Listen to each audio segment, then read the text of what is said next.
it up. It's The Record Machine with your host, Jimmy Hall.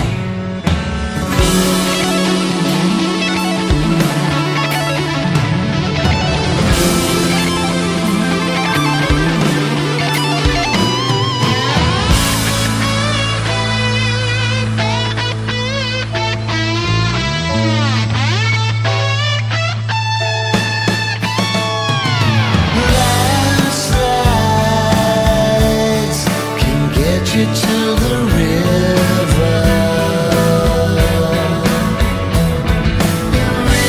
riptides can make you big and strong, and all the beautiful things turn off your mind. The beautiful things that you will find. All the beautiful things inside your heart.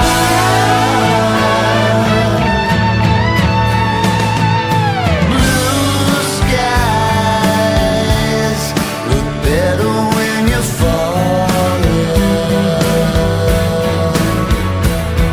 and fireflies look better in the dark. And all the beautiful things I love you, all the beautiful things you don't fake, all the beautiful things inside your heart.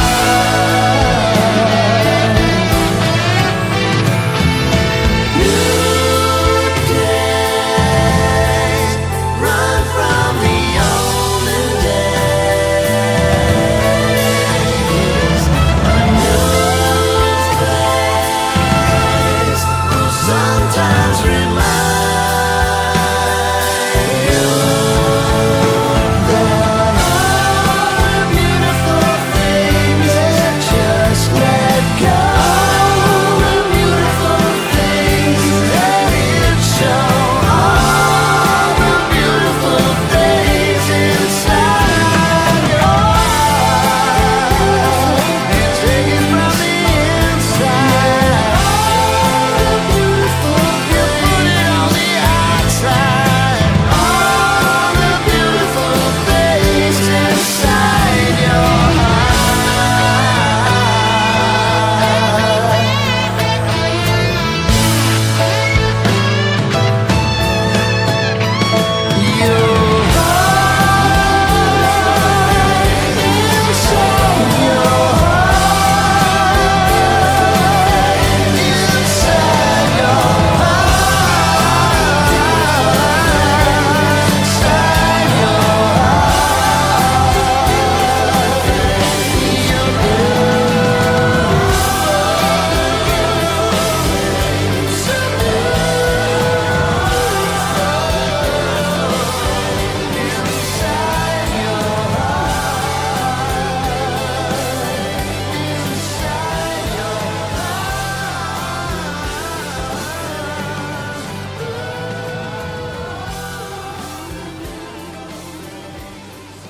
Ladies and gentlemen, please welcome the king of power pop, Mr. Donnie Vie, to the program. Hey, how's it going, Donnie? How you doing, brother? I'm doing good, man. Where are you calling from? Home. Where's that? Orland, Illinois. Over the years, you've amassed over 25 albums worth of songs and decades worth of live shows between Enuff Z'Nuff and yourself. What's the secret to your longevity, man? I don't know, man. Maybe I'm pickled. I'm kippered. It's like fucking jerky. I don't know. I don't deserve to look or feel as well as I do. I'll tell you that. It was not it's anything of my doing. Mm-hmm. That's just what's in the cards, you know. But yeah, I can't even remember what we were just talking about that on mine. Do you have a certain diet, or you just eat whatever you want? And I eat whatever I want. And you smoke still too, right? Yeah. And you drink? No, I don't drink. Oh, you don't? Okay, that's I cool. quit drinking 6 years. Oh, okay. Drugs and drinking, yeah, 6 years. Well, I started drinking again when I was making that Beautiful Things record, because I was in pain. My stomach, I was having a lot of pain in my stomach, and plus a lot of anxiety for a situation I was in. And so to make that record, I would have just laid there all day and not felt any enthusiasm or anything. So I started drinking a little bit doing that. And with me, the way I roll, this drinking started coming heavier. It came some in a bottle instead of a can. And then my pancreas melted. So it was a short run. Wow. But I was in the hospital for over a month, and then I haven't drank anything since then. Wow. Well, if your body can't take it, then you shouldn't do it. I mean, what do you enjoy more? Do you enjoy smoking cigarettes more than drinking, or? Well, I love smoking cigarettes. I mean, I don't like it. I mean, but it's just something that I enjoy my cigarettes. It's like a little reward after everything you do. Like I'm having one right now. It's like, I'm doing an interview. I'll have a cigarette. I'll do this. I'll have a cigarette. I took a shower. I'll have a cigarette. It's like these little rewards, but I'm really pushing my luck. And I know that, that's a lot of years for a guy whose job is a singer. Mm-hmm. You still sound great though, man. I mean, thank you.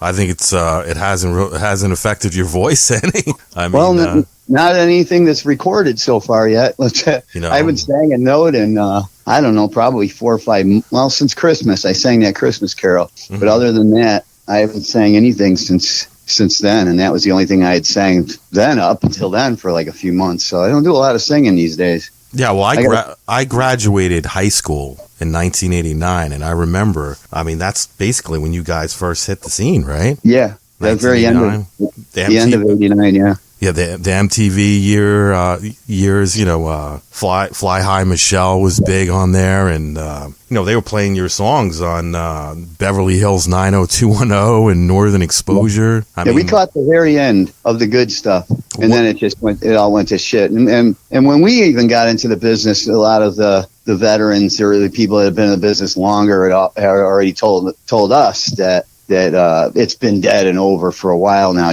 so imagine how what they would think of now. What did you think of, what were you thinking when you heard, bands like Pearl Jam and Nirvana? Did you know it was over once you heard that? It's not like I don't listen to much music. I knew when I heard Smells Like Teen Spirit, I knew that right off the bat that's a smash. I knew that was going to be a smash, and the first time I heard it, I probably heard it 20 times that day. Mm-hmm. And but like the whole look and stuff, that grungy look and shit like that, that's how I looked before Enuff Z'Nuff. That whole thing, it was me. I was like a Beatles punk. You know what I mean? And that's crazy because like the whole glam and shit like that wasn't my bag, and I kind of like jumped on the bandwagon on that one and going against my instincts, but you got to go with your instincts. But it's like then all of a sudden that's out and this other stuff's in. And I'm like, so that's what's going to kill me. That fucking killed me, you motherfuckers. Right. Because, I'm the writer and the singer. So, everybody else can go on and get another job or something like that. That's me. I'm done. So that fucking really fucked me up, that move of going to that fucking glam look and shit, I believe everyone's influenced by somebody. Would it be fair to say that you were influenced a lot by the Beatles, right? Oh, absolutely. Beatles and things similar to that. A lot of Motown, too. I really, really was into Motown, like Stevie Wonder and the Jackson 5 and shit like that, the Four Tops, Temptation. I really liked that stuff. You can hear it a lot if you're listening for it in the stuff that I sing. Right. What was the first album you ever purchased? I've never bought a record. I didn't have records when I was a kid. Oh, okay. I didn't have any money. I was broke. What I did was I had a little tape recorder, and I bought this tape recorder from S&H Green Stamps. Okay. Remember Green Stamps? Yeah, I remember that. Yeah, that's how I got my tape recorder, and I stole a microphone for it. But that's what I would do is I would tape my uncle's and my friends' records on just a little handheld cassette recorder.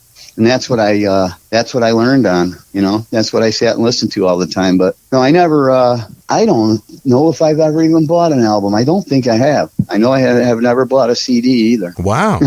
Isn't that crazy? Well, that's a pretty cool story, though. I mean, there are lots of people that, they collect CDs or 8-tracks or cassettes or, albums, 40s, 5s even. I don't have a CD collection. I don't even have all my records. The only ones I've got of mine are just these new releases. I got Beautiful Things, of course, and then I got Dissonance and Peach Fuzz that have just come out on Cleopatra. That's the only records I have of mine. Wow. Yeah, I don't have anything. King of Power Pop. Who came up with that? Who gave you that nickname? It was just something that a couple people were referring to me as, and then it kind of spread. Mm-hmm. And before you know it, there was a kind of a sizable chunk of people calling me that, and I didn't mind it. I liked it. I thought it sounded cool. It sounded a little bit pompous, Mm-hmm. but then I started thinking about it, and then I started looking at this picture I got on the wall. It's just me sitting in this chair with all of these records and all this different stuff around me. Right. And then there's an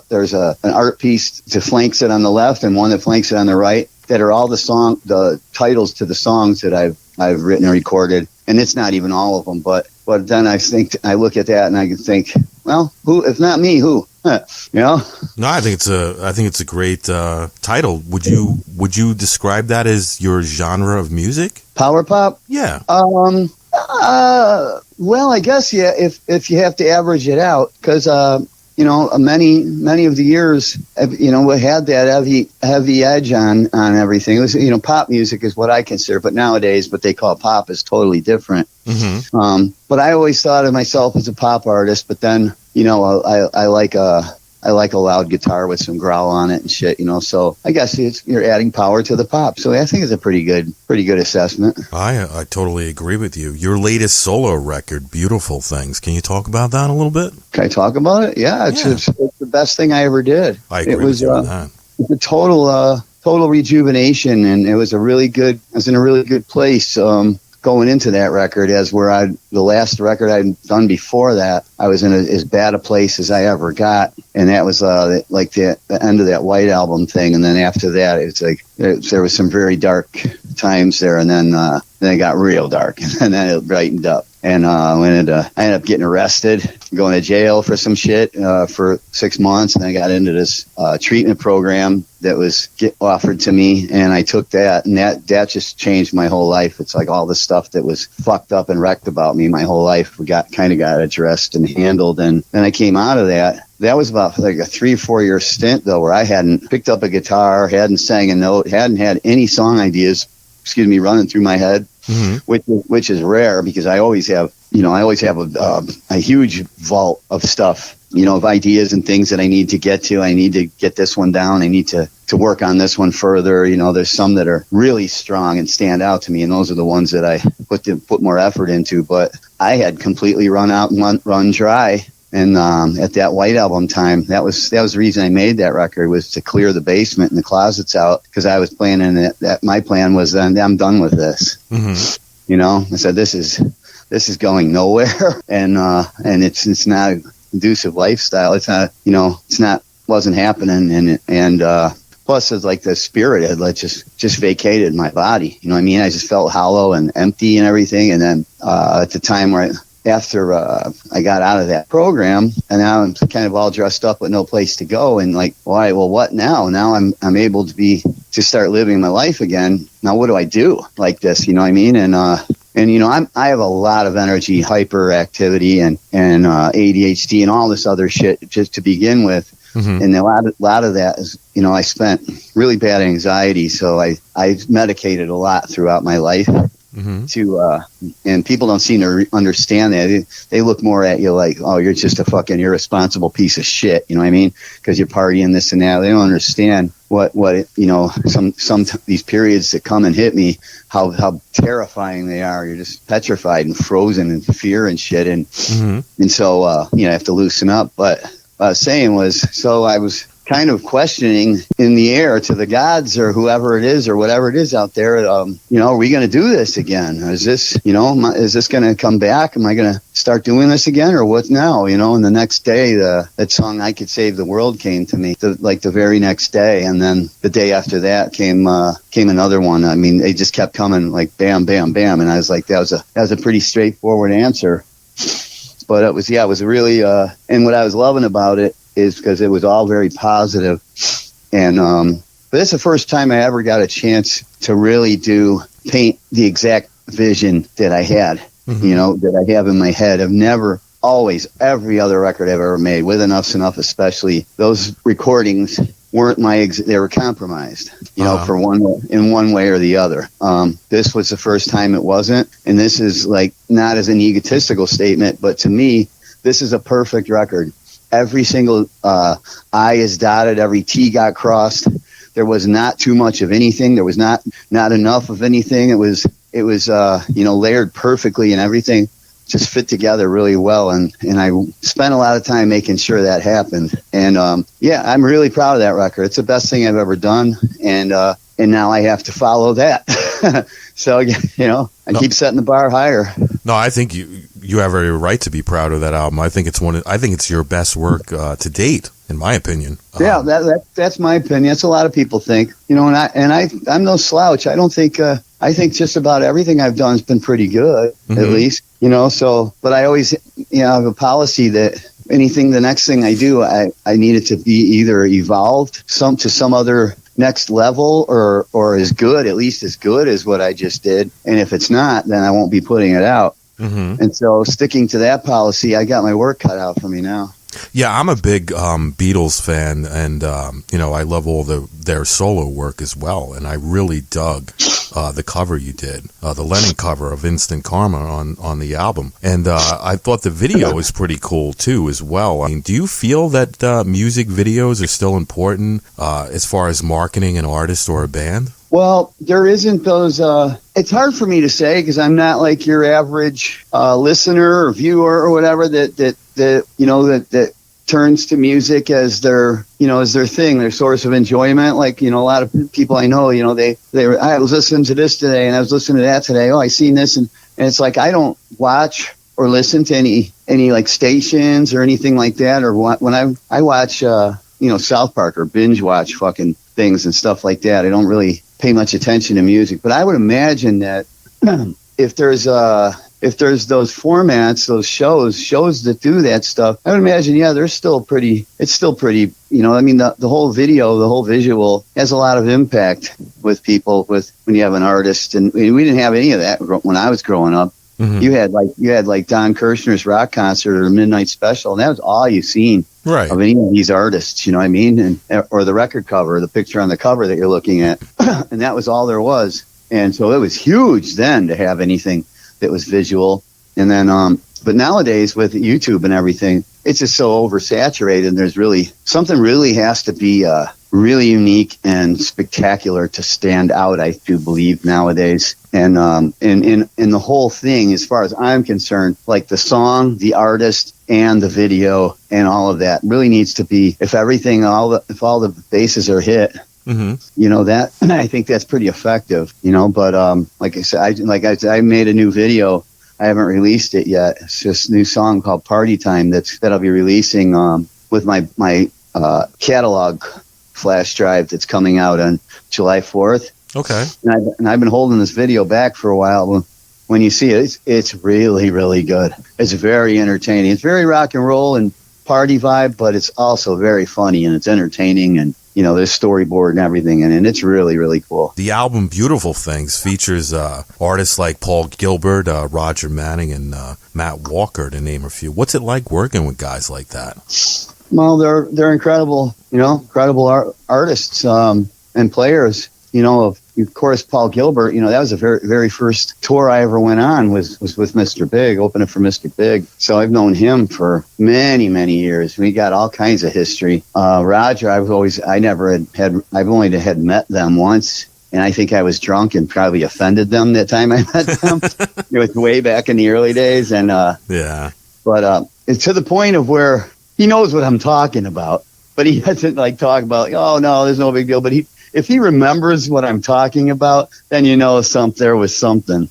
Right. You know what I mean? But but he's just amazing. He's fucking amazing. He was a lot of that band is him but the other guy at the pipes, and I can pretty much kind of figure out like their writing relationship, the Jellyfish guys. I would think that they split the duties a lot more than say somebody like Chip and myself. Right.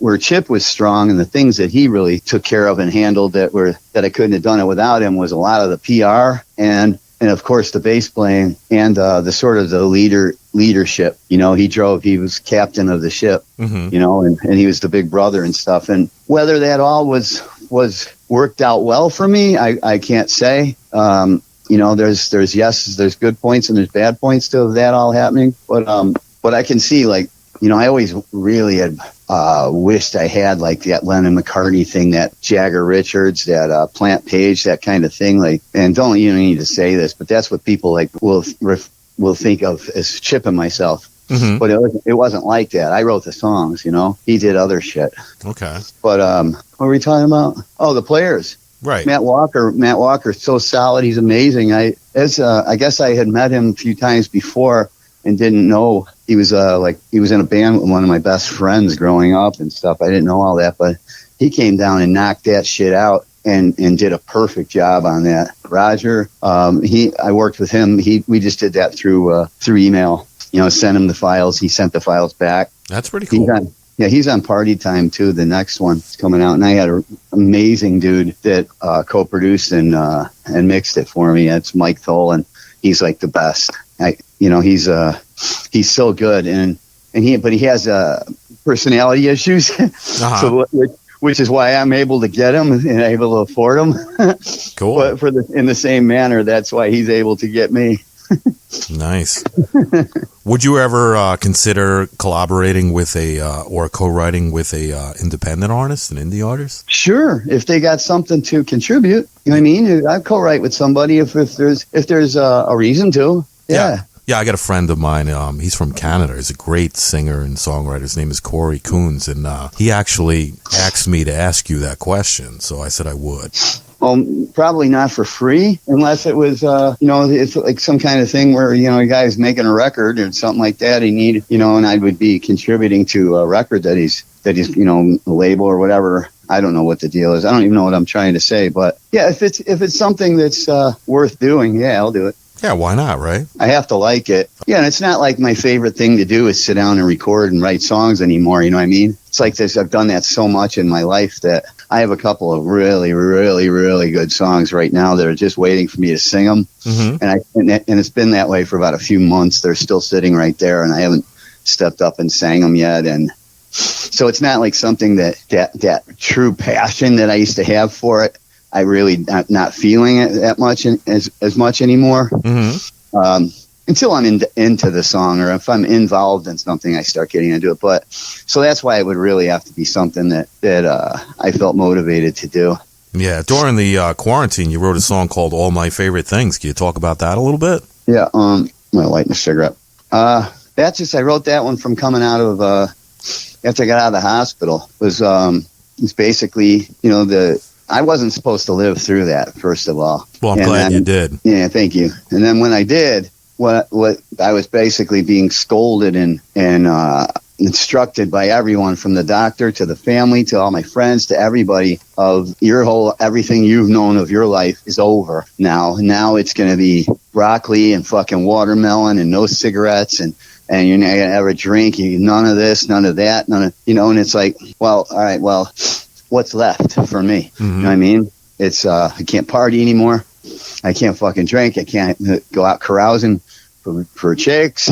Like now I can't eat what I want, what I like, or drink what I like. And it's like, that's what I wrote that song, So it's basically my point of view. It's like, am I going to live scared to death and just doing all this and that to get a few extra miles out of this? Or am I going to live on my own terms? And that's what the song's about. And when I ended up actually releasing it, well, I use that term loosely. Releasing is that label sucked so bad that it basically didn't even exist. Mm-hmm. But when I was about to put it out, that's when the COVID hit, and so it really had a big application to everybody. Which is that's why it sucks that the label completely sucked the dick on that one, man, because that song could have had a lot of meaning to pretty much everybody was feeling the same thing. Right. We're gonna be scared and stay in our little holes and stop living now, or are we gonna, roll the dice? Do you have any regrets? I have nothing but regrets, bro, but it's not like that, because I've learned to accept a lot of that my story is my story. It was never not going to be my story. Right. My whole life, everything, talking to you on the phone at this moment was never not going to happen on this day at this time. It's just the way it is, and it's a hard concept for a lot of people to understand or even believe, and sounds like I'm Bible thumping or stuff like that. But I've had enough personal experiences to know that there's much more than meets the eye. Right. And I believe in, and then why are we here? I think there's everything's interconnectivity. You know, how before people were here, how the birds and the animals and the grass and the plants and the water and the air and everything worked in such perfect harmony. Everything did its job. Everything had a purpose. If this one little bumblebee took this one little piece of pollen over here and it did that was it did its job. That if that's how small of a job it was, it could be something insignificant as your whole life could have been revolved around just one day. You happen to be said something or standing in the way of somewhere where something else didn't happen, and some butterfly effect didn't happen to something else. That could have been your purpose. Right. You know, who knows what it is, but there is a lot more than meets the eye. And, you know, and I've got a little peek at the other side behind the veil when I drowned, and I don't want to go too much into that, but I seen enough to make me know that not to mourn people when they're gone anymore, because I know that I wasn't very tickled pink to be back after that experience. I was like, holy shit. Mm-hmm. It's hard to explain. It's you really can't even explain it because it's nothing that we were able to understand. But I got a peek at it, and I know that there's this isn't just a bunch of random shit going on here, and our people just walking the earth like ants. Right. And ants isn't just meaningless random shit. And in ant worlds, what they're doing is important, just like what we do. You know what I mean? Mm-hmm. Oh, I got to go do this. I got to do that, and this and that. Everybody's life is important to them. They think it's life and death. This makes you happy. This has got you depressed, shit like that. So people look at like bugs and ants and stuff and just step right on them like, oh, that's just that, or this. No, that's just them and their society to be an ant. Whatever he's on his way to do right now. Same thing as you. Yeah. Yeah, it was the same thing as you. But I know beyond the shadow of a doubt that there's a lot else going on, and I don't know why I veered off the question. I don't know if I've you're answering the questions perfectly. Okay. I understand that there's a Enuff Z'Nuff box set coming out soon. When can we expect that? Yeah, that's not what I thought it was going to be, and like they're re-releasing. We did a licensing deal for the entire Enuff Z'Nuff catalog except for the first two records, of course, because we still don't own those yet. We'll have them back next year. Then we'll do a publishing deal. But it was Cleopatra Records. We did a licensing deal with them so that they went out and rounded up all of our records from all those various shitty little labels and stuff, and they're re-releasing them all, from one label, and the people get a chance to hear them or see them, and they're in vinyl. But then there's also was included in that deal was about 40 or 50 demos, like stuff that didn't make records, mm-hmm. and stuff that did make records only in its demo form and shit like that. There's a lot of extra material, and that's what the box set is. It's that other stuff. Mm-hmm. So that's what the box set will be. It's not a collection of all the records. It's that other stuff that didn't make records. And when can we expect that? From what I understand, June or something. I really, I'm not in a lot of direct dealings with them. Mm-hmm. They were interested in doing my solo catalog like that, but I took the money that I got from the licensing deal with them, and I went around and bought all my records back for myself. So now I own everything, including Beautiful Things, and I like it that way. Yeah, that's a good thing. What's your relationship now with Chip? Will you guys ever perform again live? We're cool now. Yeah, we're cool now. It whatever makes sense to do. If something comes up and it makes sense and it's the right move to make, and there's, you're inspired to do it, then we'll do it. If not, there's just no point in that. He does what he likes. I do what I like. We're a couple old men now, but if something comes up and there's a reason to do something, then we would. Do you have any shows coming up that you want to talk about? I don't have any shows coming up. I haven't played out and sold. I played one rock concert in the last 6 years. Oh, wow. Maybe 7 years. And that was, I think that was last year, early in the year. It was right around my birthday or something. And it was a place called Fitzgerald's. It was jam fucking packed, but I haven't played any other. I'm not the biggest fan of performing live that much. You know what I mean? It's a lot of work, mm-hmm. especially to try to sing the stuff that I've sang through all those years and shit, and all in one show. It's just a lot of work, and I won't go out and play anymore unless I have a lineup the record or the live act sounds as good as the record. You know what I mean? That kind of band. And but no, I don't have anything. He loves to play out. He's already got gigs, and he's already booking and stuff for his Enuff Z'Nuff. Enuff Z'Nuff Light, I call it. Yeah. And so he can't wait to get back out there. He doesn't care if he's playing 10 people or whatever. He's always loved to just be out there and playing and stuff. And that's, you know, I was more of an artist. I like the creative process. And but like I said, there's some situations, possibilities that we're looking at for the future. There's a couple of things that might be pretty lucrative that I would probably do. But nothing's in the books yet.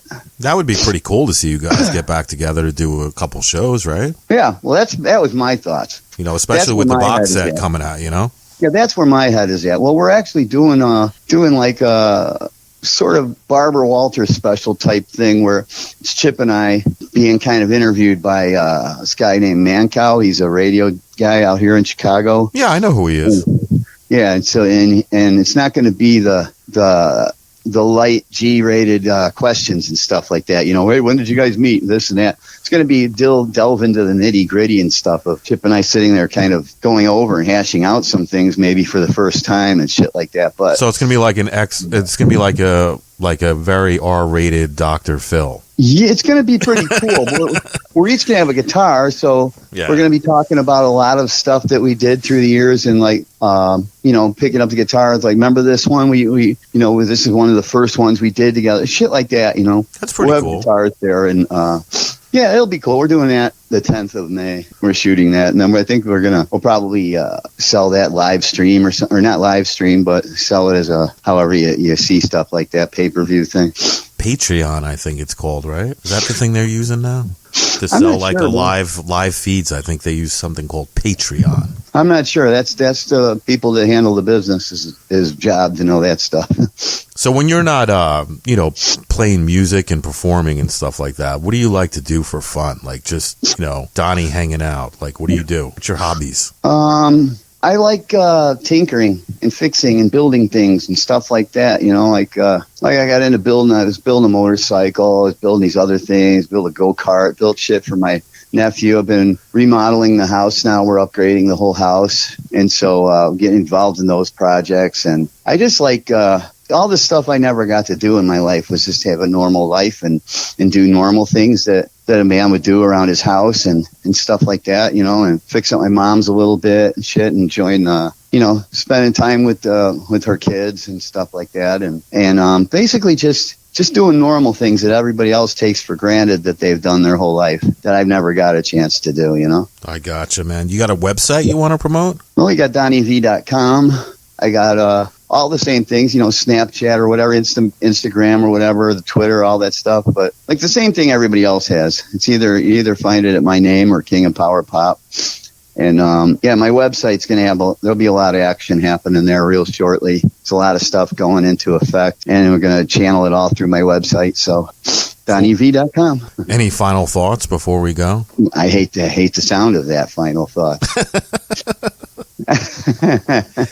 Well, is there anything that you want to mention that I didn't ask you about? Just anybody that would hear this or anything, that thank you so much for giving me a purpose and a reason to walk the earth to create this connection, this musical connection between me and whoever likes it. And I can't thank the fans enough, That's awesome, man. Well, Donnie, I appreciate you taking the time out and calling me today and talking to me. Big fan. Say, I got the flash drive coming out on July 4th, though. That's all the collection of all of my solo stuff. There's about 10 records worth of shit in there. Okay. And the new single and video is also in support of that, so that'll be out too. And that'll be available on your website? Yeah, well, that's where it's starting off. Yeah, okay. DonnieVie.com. We're starting there. I decided to try to keep it myself. Awesome. I could do is distribution things, but then you're just giving shit away, and for people who are we're going to buy it anyway. You know what I mean? Gotcha. Well, Donnie, I want to thank you for coming on the show today. I really appreciate it. Big fan from back in the day. Enuff Z'Nuff. Love the solo stuff. Beautiful Things, in my opinion, is probably the best work you've done so far. And, thank you. I hope you stay safe, and I wish you the best of luck the rest of the year. All right. The same thing back at you, man. I hope you stay safe and hope you're happy and do good things. And thank you for thinking of me, and thank you for your time. All right, brother. You take care. All right. All right, brother. All right. Bye-bye. This car was gonna